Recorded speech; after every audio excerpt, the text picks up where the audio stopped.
سیدنا عبداللہ بن عمر رضی اللہ تعالیٰ عنہ سے مروی ہے کہ رسول اللہ صلی اللہ علیہ وآلہ وسلم نے فرمایا، جس شخص نے 12 سال نماز کے لیے اذان کہی اس کے لیے جنت واجب ہو گئی۔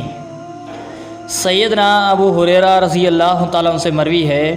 وہ بیان کرتے ہیں کہ رسول اللہ صلی اللہ علیہ وآلہ وسلم نے فرمایا، جو عورت 5 نمازیں پڑھیں، ماہ رمضان کے روزے رکھیں، اپنی شرمگاہ کی حفاظت کریں، اپنے شوہر کی اطاعت کرے تو جنت کے دروازوں میں سے جسے چاہے داخل ہو جائے۔ سیدنا ابو ہریرہ رضی اللہ تعالیٰ عنہ سے مروی ہے، رسول اللہ صلی اللہ علیہ وآلہ وسلم نے فرمایا، حج مبرور نیکی والا حج کا ثواب جنت ہی ہے۔ سیدنا ابن عباس رضی اللہ تعالیٰ عنہ سے مروی ہے، وہ بیان کرتے ہیں کہ میں نے رسول اللہ صلی اللہ علیہ وآلہ وسلم نے فرماتے ہوئے سنا، 2 آنکھوں کو جہنم کی آگ نہیں چھو سکے گی، ایک وہ آنکھ جو اللہ کے ڈر سے رو پڑی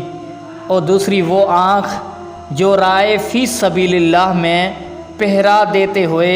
رات گزارتی ہے۔ سیدنا ابو ہریرہ رضی اللہ تعالیٰ عنہ سے مروی ہے، وہ بیان کرتے ہیں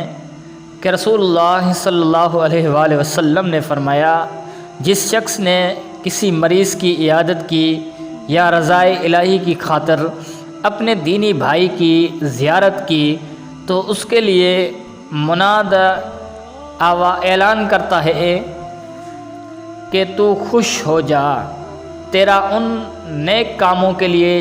چلنا نہایت ہی عمدہ ہے اور تو نے اپنا ٹھکانہ جنت میں بنا لیا ہے۔